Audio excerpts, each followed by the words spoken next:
بسم اللہ الرحمن الرحیم۔ السلام علیکم ناظرین، آپ دیکھ رہے ہیں اسٹاک محمد زاہد ایک بار پھر آپ کی خدمت میں حاضر ہے۔ ناظرین، جس طرح کہ آپ سب کو معلوم ہے کہ ہم نے ایک پروگرام سٹارٹ کیا ہوا ہے جس کا نام ہے آپ کے مسائل اور ان کا شرعی حل۔ لیکن کچھ مسائل ہی کی وجہ سے، چونکہ آپ سب لوگوں کو پتہ ہے کہ یونیورسٹی کی ایگزام سٹارٹ تھے، تو مولانا صاحب بھی انہی میں مصروف تھے اور میں بھی انہی میں مصروف تھا، تو اسی وجہ سے شاید ایک ہفتے ہم نے پروگرام ڈیلے کیا اور اپلوڈ نہیں کیا۔ ناظرین، جس طرح کہ آپ سب کو معلوم ہے کہ عید قریب ہے اور اس کے کچھ پیچیدہ مسائل ہے، آج ہم ان کے حوالے سے بات چیت کریں گے تاکہ جو آپ کے مسائل ہے وہ آسانی سے آپ کو پتہ چل جائے۔ مولانا صاحب، ایک بار پھر آپ کا بہت بہت شکریہ کہ آپ نے ہمیں ٹائم دیا۔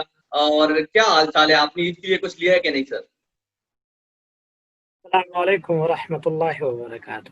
جی الحمدللہ، بالکل ٹھیک ٹھاک، اللہ کا فضل احسان۔ مولانا صاحب، عید کے لیے کچھ لیا ہے آپ نے کہ نہیں؟ جی ہاں، عید تو ایک اللہ کا حکم ہے اور ایک بڑی فضیلت والا عمل آنے والا ہے، جی تو یقیناً ہر مسلمان اس کے لیے ضرور محنت کرتا ہے، تیاری کرتا ہے۔ تو الحمدللہ ہم نے بھی اپنی طرح سے عید کی تیاریوں میں جانور لیا ہے، تو جی انشاءاللہ جب ایام آئیں گے تو انشاءاللہ قربانی کریں گے۔ مولانا صاحب، جس طرح کہ میں نے ذکر کیا کہ ہم بات کریں گے قربان عید کے حوالے سے، جو پیچیدہ مسائل ہے ان کے حوالے سے بات چیت کریں گے۔ لیکن سب سے پہلے آپ یہ بتائیں کہ ذی الحج کے حوالے سے عید کی فضیلت کیا ہے یا اہمیت کیا ہے، اس حوالے سے آپ کیا کہنا چاہیں گے؟ سب سے پہلی بات تو میں آپ کا بہت ہی زیادہ شکر گزار ہوں۔ آپ نے اسپیشلی اس ایونٹ کے لیے آپ نے جو موضوع سلیکٹ کیا ہے وہ نہایت ہی اہمیت کا حامل ہے، اور چونکہ ذی الحج کا مہینہ شروع ہونے کو ہے اور ذی الحج کے مہینے کے اندر اس کی خصوصیت مختلف امور کی وجہ سے بہت ہی زیادہ ہے باقی مہینوں کے نسبت، کیونکہ اس میں سب سے پہلی بات تو اللہ رب العزت نے خود والفجر ولیال عشر، اللہ رب العزت نے قرآن کے اندر اس کا ذکر فرمایا، اور قرآن کے اندر ذکر فرمانے کے ساتھ ساتھ خود قسم اٹھائی ہے ان 10 راتوں کی۔ مفسرین کے نزدیک وہ 10 راتیں ذی الحج کے جو پہلے 10 دن ہیں یا 10 راتیں ہیں، یہی مراد ہیں۔ تو ایک تو اہمیت اس کی یہی ہے کہ اللہ رب العزت نے خود اس کا ذکر قرآن میں فرمایا ہے، اور دوسرا یہ کہ اس مہینے کے اندر ایک ایسا عمل، یعنی تمام عازمین حج مکہ کی طرف جو ہے روانگی کرتے ہیں اور وہ مناسک حج ادا کرتے ہیں، اور جو کہ اس مہینہ کے لیے خاص ہیں۔ شریعت مطہرہ کے اندر کچھ ایسے امور ہیں اور کچھ ایسے عبادات ہیں کہ جن کا وقت بھی متعین ہے اور جو کسی اور وقت پہ وہ نہیں ہو پاتے، اور جن کے لیے لباس بھی متعین ہے، اور ان میں سے حج ایک ایسا رکن ہے کہ جس کے لیے ذی الحج کا مہینہ مختص ہے، آپ کسی اور مہینے میں یہ رکن نہیں ادا کر سکتے، اور اسی طرح آپ کے لیے اسپیشل آپ کا ایک لباس ہوگا جس کو ہم احرام سے تعبیر کرتے ہیں، تو آپ تو وہ اس مہینے کے اندر چونکہ ادا ہونا ہے، تو لہٰذا اس کی اہمیت اس حوالے سے بھی ہے۔ اور آپ صلی اللہ علیہ وسلم نے اس 10 راتوں کی بڑی اہمیت بیان فرمائی ہے، اور ایک حدیث میں آتا ہے جس کا مفہوم یہ ہے کہ اللہ رب العزت کو تمام دنوں کے اندر نیکیوں میں سب سے زیادہ محبوب اور سب سے زیادہ افضل جو اعمال ہیں، جو نیک اعمال ہیں، وہ اس 10 دنوں کے اعمال ہیں جس میں اللہ رب العزت سب سے زیادہ خوش ہوتے ہیں، اللہ کا قرب حاصل ہوتا ہے۔ اور اسی طرح ایک حدیث کا مفہوم ہے کہ ایک رات، یعنی اگر پہلی ذی الحج سے لے کر 8 ذی الحج تک اگر کوئی وہ کرتا ہے، روزہ رکھتا ہے، تو ہر ایک دن کے روزے میں اس کو 1 سال کے روزوں کے برابر ثواب ملتا ہے۔ اور پھر 9 ذی الحج، جس کو ہم عرفہ کا دن کہتے ہیں، جو دعاؤں کے لیے مخصوص ہے، جس میں بڑی دعائیں قبول ہوتی ہیں، اور اس کے علاوہ اور اس دن کا جو روزہ رکھے گا، حدیث میں آتا ہے کہ اس کے اگلے اور پچھلے سال کے تمام گناہ معاف کر دیے جاتے ہیں۔ تو یقیناً یہ ایک فضائل کے اعتبار سے ایک اہمیت والا مہینہ ہے۔ اللہ تعالی ہم اس پر ان آیام کی صحیح طرح قدر کرنے اور اس میں ذکر و اذکار اور عبادات کرنے کی ہمیں توفیق عطا۔ سر، یہ تو فضائل اور اہمیت کے حوالے سے بات چیت ہو گئی۔ کچھ پیچیدہ مسائل ہوتے ہیں جو ہم قربانی کرتے ہیں، اس وقت ہمارے سامنے آ جاتے ہیں، وہ کیا مین مسائل ہے، وہ کیا مین پرابلمز ہے جو ہمیں پیش آتے ہیں، اس حوالے سے آپ کیا کہیں گے؟ دیکھیں، قربانی کے حوالے سے یقیناً ذی الحج کے مہینہ میں جب ہم عید الاضحیٰ کی قربانی کرتے ہیں، تو میں اس کی تمہیداً کچھ باتیں عرض کر دیتا ہوں۔ پہلی بات تو یہ کہ ہم بہت سارے ہمارے مسلمان بھائی جس کو ہم عامت الناس کہتے ہیں، یا ان کو اس حوالے سے مکمل اور تفصیلی علم نہیں ہوتا کہ کس شخص کے اوپر یہ قربانی فرض ہے۔ ایک مغالطہ یہ پایا جاتا ہے کہ جو لوگ یہ سمجھتے ہیں کہ جن کے اوپر زکوٰۃ فرض ہے تو ان کے اوپر قربانی ہے، اور جن کے اوپر زکوٰۃ فرض نہیں ہے تو ان کے اوپر قربانی بھی نہیں ہے، حالانکہ ایسا نہیں ہے، بلکہ حقیقت حال یہ ہے کہ ایسا بھی ہو سکتا ہے کہ جن لوگوں کے اوپر زکوٰۃ فرض نہیں ہے لیکن قربانی ہو سکتی ہے، فرض ہو اس کی، کیونکہ زکوٰۃ کے جو شرائط ہیں وہ قربانی کے لیے وہ شرائط نہیں ہیں۔ پہلی چیز میں آپ کو یہ عرض کر دوں کہ زکوٰۃ کن لوگوں کے اوپر فرض ہے اور قربانی کن لوگوں کے اوپر فرض ہے۔ تو شریعت مطہرہ کے اندر 4 چیزیں ہیں کہ وہ اگر 4 چیزیں کسی کے پاس پائی جائیں اور ان کے اوپر حولان حول اور سال گزر جائے تو ان کے اوپر زکوٰۃ فرض ہوتا ہے۔ مثال کے طور پر 7.5 تولہ سونا ہے، اور 52.5 تولہ چاندی ہے، اور ہارڈ کیش ہیں جس کو ہم نقدی کہتے ہیں، اور بزنس گوڈز جن کو ہم مال تجارت کہتے ہیں۔ اگر اور مال تجارت اور ہارڈ کیش کی مقدار کتنی ہونی چاہیے؟ 52.5 تولہ چاندی کی قیمت کے برابر اگر اتنی ہے، اور اس کے اوپر سال جب گزر جائے تب اس کے اوپر زکوٰۃ فرض ہے۔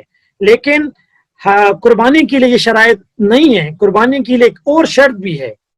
پہلی چیز یہی 52.5 تولہ سونا اگر کسی کے پاس ہے، یا 52.5 تولہ چاندی کسی کے پاس ہے، یا پھر 52.5 تولہ چاندی کے بقدر اگر ان کے پاس مالی تجارت ہے یا نقدی ہے، ٹھیک ہے۔ اور 5ویں چیز جو ہے وہ یہ ہے کہ ان کے پاس اگر ضرورت سے زائد سامان اگر گھر میں موجود ہے، یعنی ضرورت سے زائد سے مراد ایسا سامان گھر میں موجود ہے جس کی قیمت بنتی ہے، اور وہ سامان کیسا ہو کہ ان کو سال بھر استعمال کرنے کی ضرورت ہی نہیں پڑی۔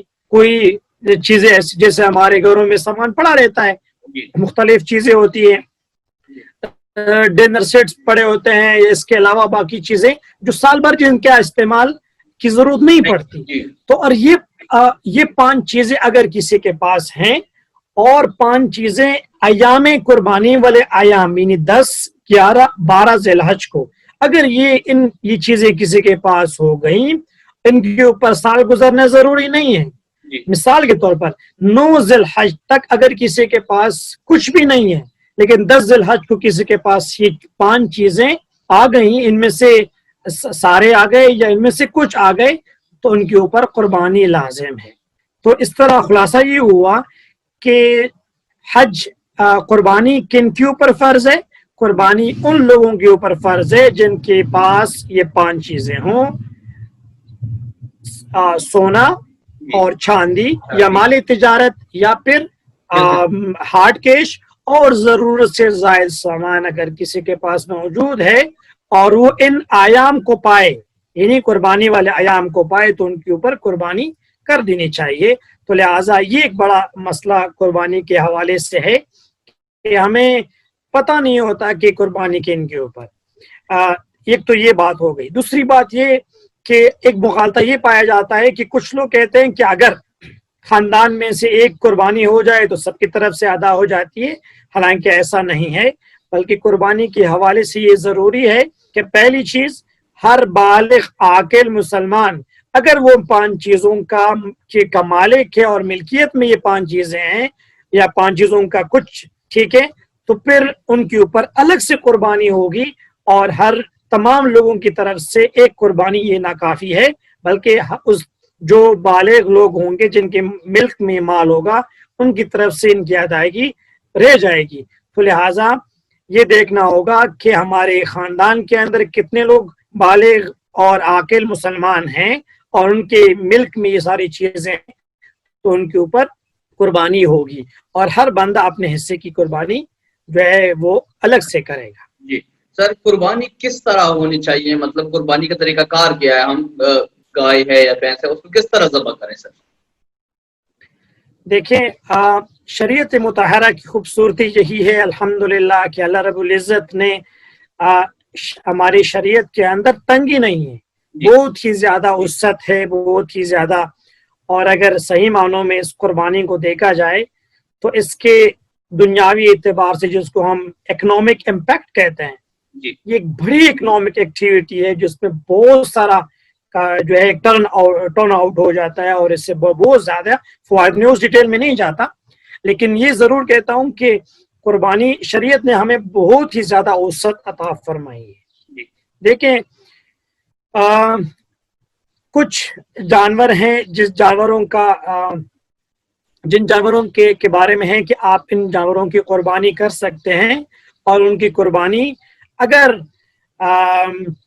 کسی کے پاس بکرا ہے، دمبا ہے، بیڑ ہے، یا پھر بکری ہے، ٹھیک ہے، اس کے علاوہ گائے، بھینس، تمام اونٹ، ان تمام چیزوں کے اوپر قربانی ہو سکتی ہے. لیکن ان کے اس کے لیے کچھ مخصوص عمر ہے کہ اگر آپ کے پاس چھوٹے جانور میں سے جیسے دمبا، بکرا وغیرہ ہو گیا، تو ان کی عمر کم از کم 1 سال ہونی چاہیے، ٹھیک ہے، یا اتنا توانا ہو، یا اتنا تندرست اور توانا ہو کہ وہ 1 سال کے جانور کے برابر لگے، ٹھیک ہے، تو آپ اس کے اوپر قربانی ہو سکتی ہے. اور اس کے علاوہ اگر آپ کے پاس بیل ہے، گائے ہے، تو اس کے لیے وہ 2 سال کا ہونا ضروری ہے، یا پھر وہی شرط ہے کہ وہ اتنا توانا ہو جو 2 سال تک لگے، تو آپ اس کی قربانی کر سکتے ہیں. تو دانت کے ذریعے معلوم کیا جاتا ہے کہ یہ اتنی عمر کی ہے یا اتنی عمر کی، یہ کیسا ہے؟ اس حوالے سے آپ کیا کہیں گے؟ یہ دانتوں کا جو دانتوں کی یہ ایک علامت ہے، جی، ٹھیک ہے. اصل میں ان کی عمر اور ان کی تندرستی کو دیکھا جائے گا. اگر جن کے گھر میں اگر کسی نے کوئی بیل پال رکھا ہے، یا کسی کے پاس کوئی جانور گھر کے اندر ہے اور اس کے 2 سال پورے ہو گئے، اگرچہ ان کے دانت نہ آئے ہوں تو کوئی مذائقہ نہیں. یہ صرف ایک ظاہری علامت ہے جس سے پہچان ہوتی ہے جانوروں کی کہ اگر 2 دانت ہیں تو اس کا مطلب یہ کہ 2 سال کا یہ جانور ہے، ٹھیک ہے. لیکن دانتوں کا ہونا یہ ضروری نہیں ہے، بلکہ عمر کا پورا ہونا ضروری ہے. تو لہٰذا یہ دانت والی جو بات ہے، یہ ظاہری طور پر علامت کے طور پر تو اس کو کنسیڈر کیا جائے گا، لیکن شریعت مطہرہ کے اندر دانتوں کا ہونا اور پھر اس پر قربانی ہو ایسا نہیں ہے، بلکہ یہ ایک ظاہری علامت ہے، اور علامت کے طور پر اس کو دیکھا جائے گا. اب آپ دیکھ سکیں گے ہر جمعرات شب 8 بجے پروگرام آپ کے مسائل اور ان کا شرعی حل محمد زاہد کے ساتھ صرف اور صرف نیوز ٹاک پر. آپ بھی اس پروگرام کا حصہ بن سکتے ہیں. اپنے سوالات بھیجیے ہمیں 0313014556 پر. ہم پوچھیں گے آپ کے سوالات اور دیں گے ان کے جواب. خدایا فضل فرما دل بدل